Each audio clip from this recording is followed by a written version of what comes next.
Hello everyone, this is Hardik Sharma of batch EP13 and today I am making this video for my topic of the subject Automata.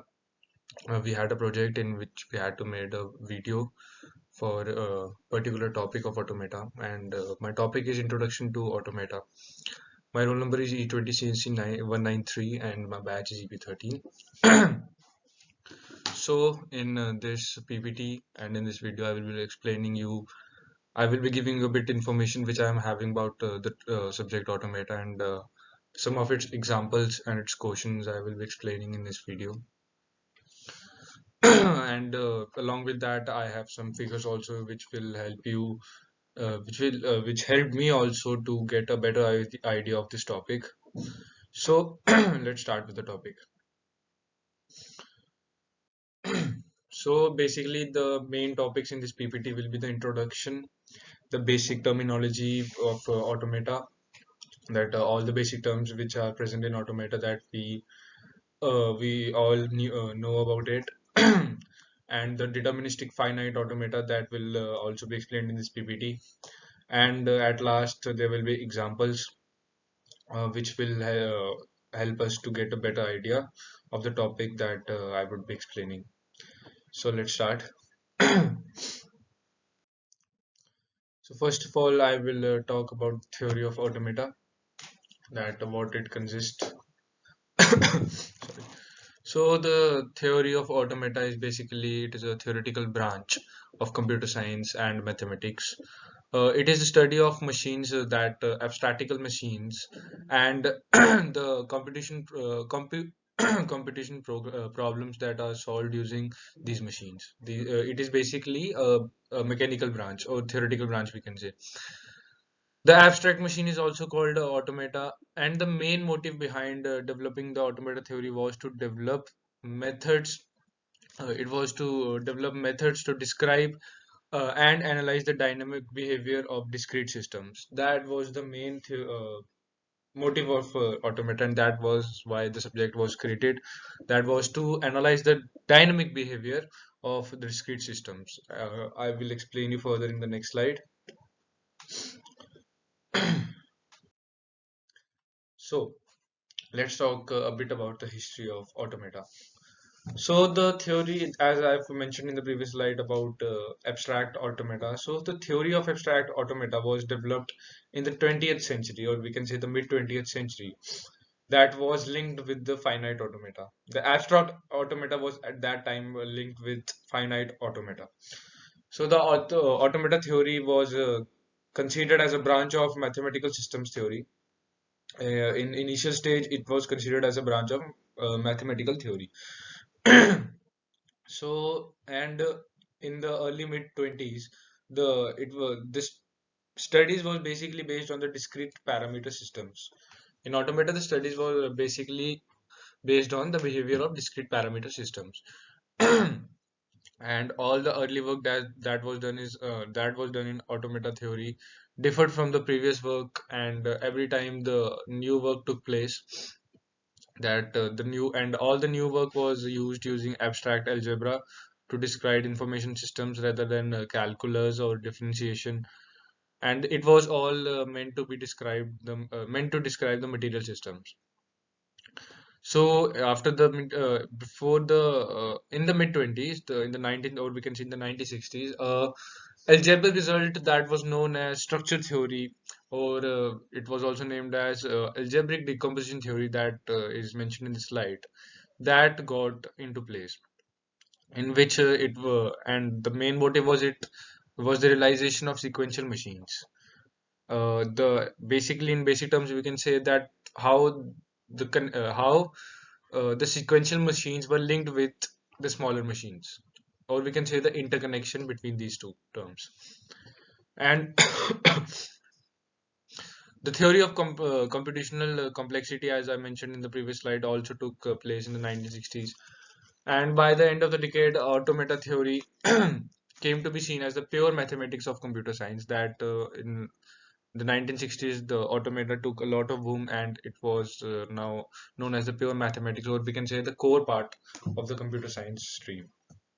Let's see the next slide.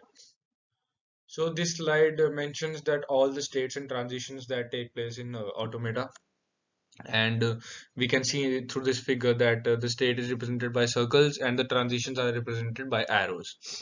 So basically this figure is the representation of circles and transitions that happen in automata.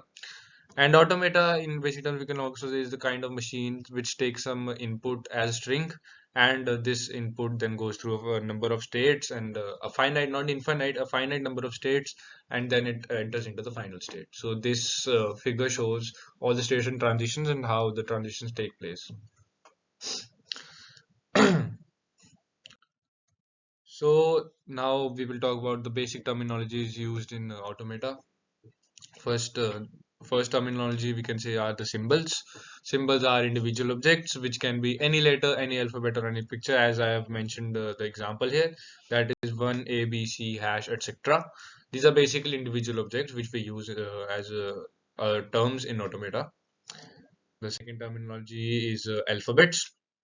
Alphabets are obviously alphabets are finite, not infinite, so they are a set of symbols, and they are donated.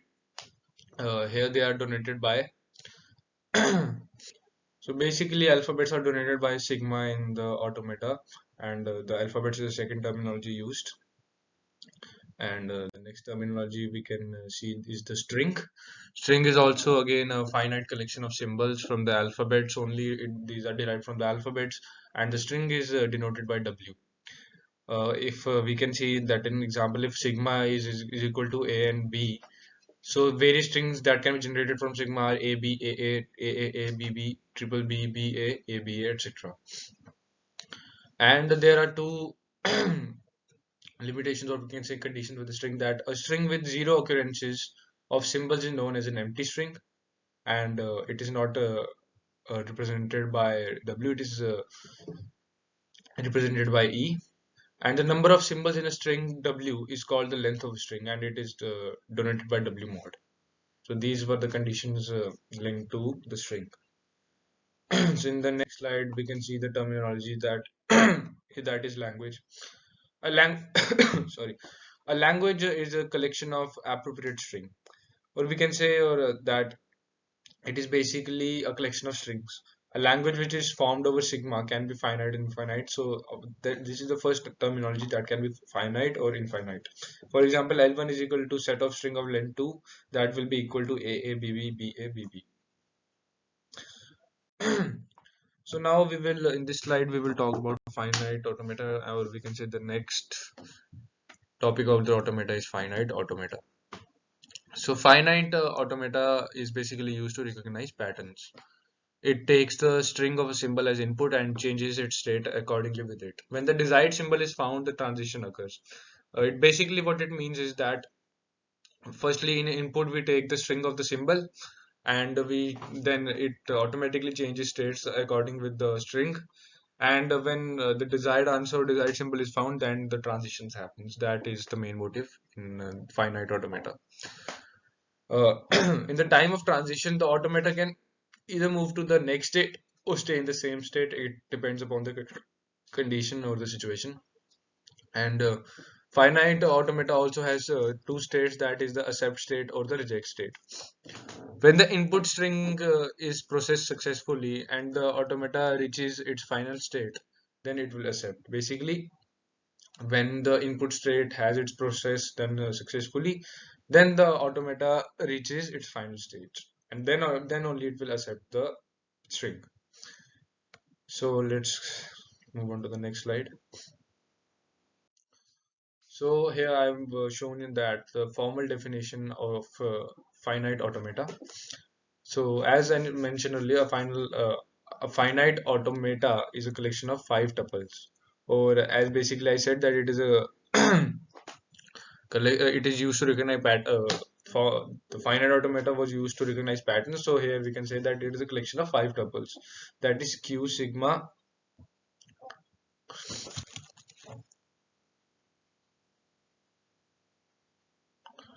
So basically, it is a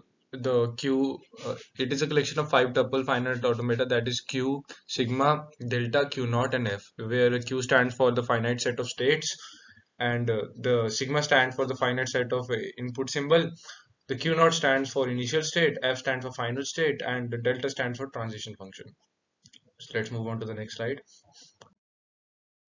So here is the finite automata model, or the model I have represented here is the finite automata model. Finite automata can be represented by input tape and finite control. And input tape, that it is a linear tape having some number of cells. Each input symbol is placed in each cell. So each cell is having its own input symbol. And the finite control is the next terminology in the model, which decides the next state on receiving input from the input tape.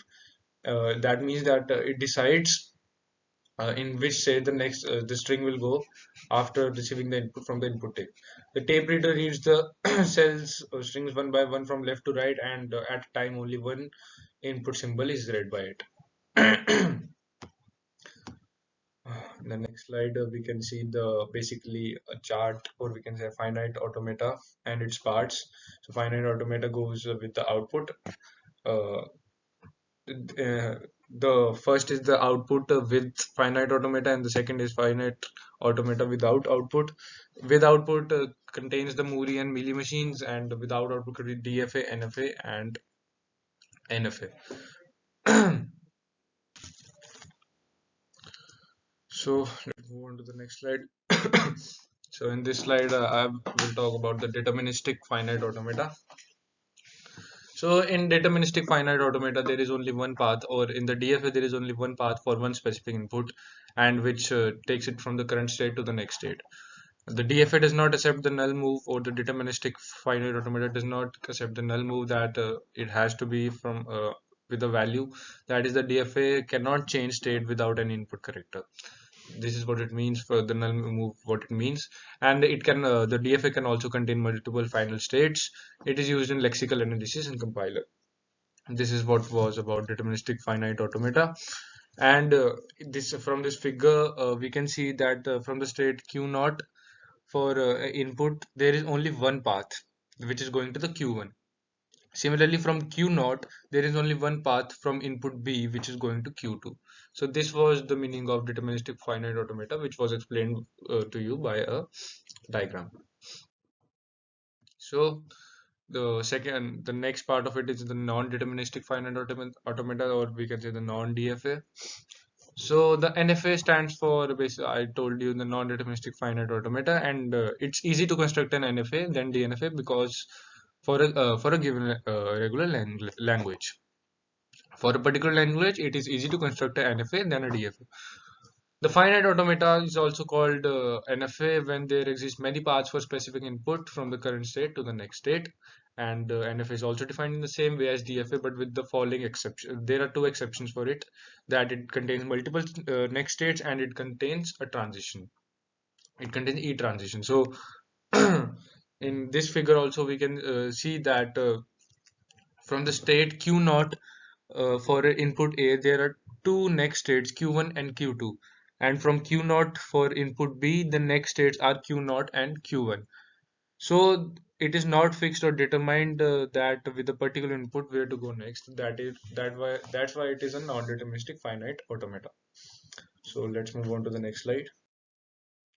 So there are some not conditions, but there are some specifications, or there are some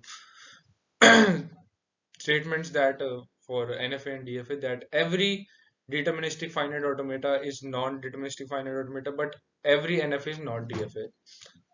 And there can be multiple final states in both NFA and DFA. DFA is used in lexical analysis compiler, that I've told you previously. And NFA is more of a theoretical concept than a mechanical concept, or a diagrammatically concept. These were all the outcomes of the conclusion of the previous slides. So in the next slide, the things to remember from the previous all the slides were that how to calculate the length of substrings, and all the strings ending with n length substring will always require minimum n plus 1 states. These were the things to remember to conclude from the previous slides. So now, as I told you in the starting, that I will be taking some examples to give you a proper idea for DFA or NFA to properly learn the concept. So the question is that we have to draw DFA for the language accepting strings ending with 0, 1 over input alphabet sigma that are 0 and 1. So how to do it? How will we will draw a DFA? That is explained in this. In this step 1, we can see that all the strings of the language are ending with substring 0, 1. So the length of the substring will be 2, that I have explained you previously.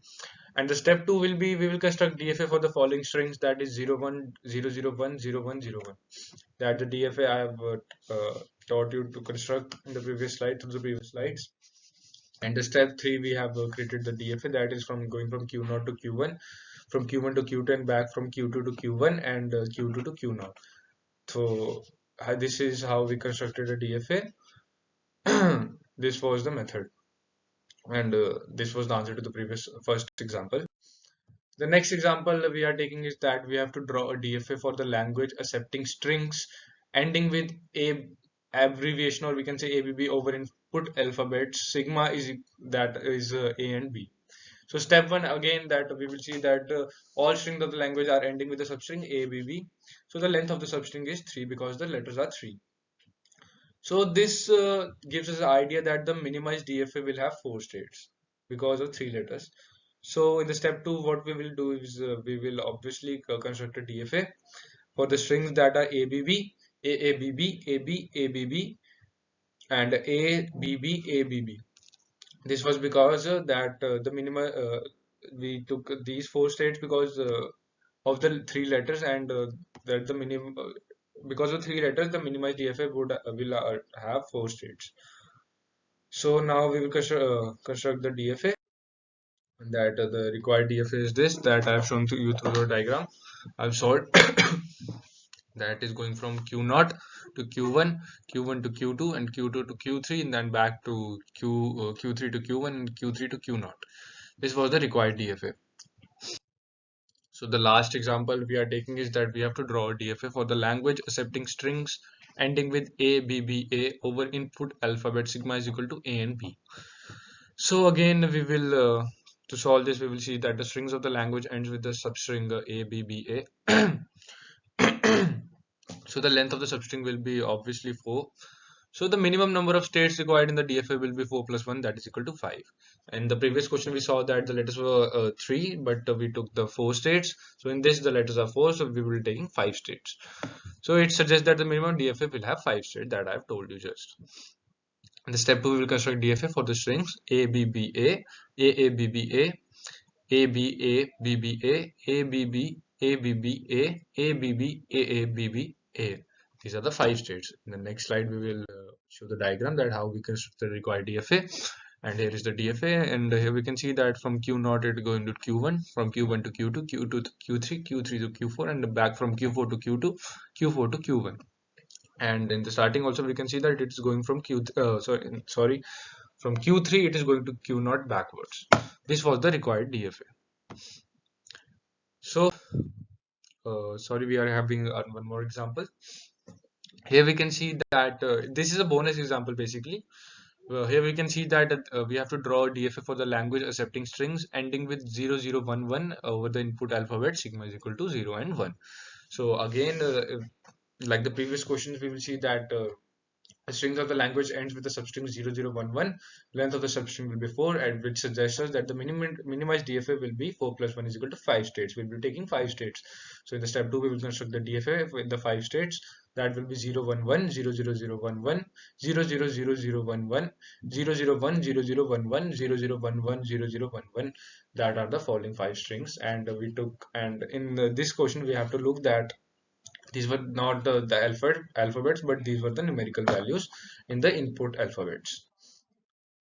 So in step 3, we have the conclusion, or we have the required DFA, that is the DFA is going from Q0 to sorry, the DFA is going backwards in the first state, that is Q1, from Q1 to Q0, then from Q1 it is going to Q2, Q2 to Q3, Q3 to Q4, and from Q4 it is coming back to from Q4 to Q1, and the Q4 to Q0, and the Q3 is going back to Q1. So this was the required DFA. So this was all. This was a bit of the basic knowledge I was having about the introduction to automata. Hope you all were a little bit. You all had a little bit knowledge or a little bit idea of how the automata works, how was its theory, how what was its history, and through the examples also I made you clear. I made you clear a little bit of automata, that was the terminology that were contained in it, that was the deterministic finite automata, non-deterministic finite automata. So examples I told you about how to construct a DFA. So this was all it. Thank you, and this was my video for the topic in introduction to automata. Thanks a lot.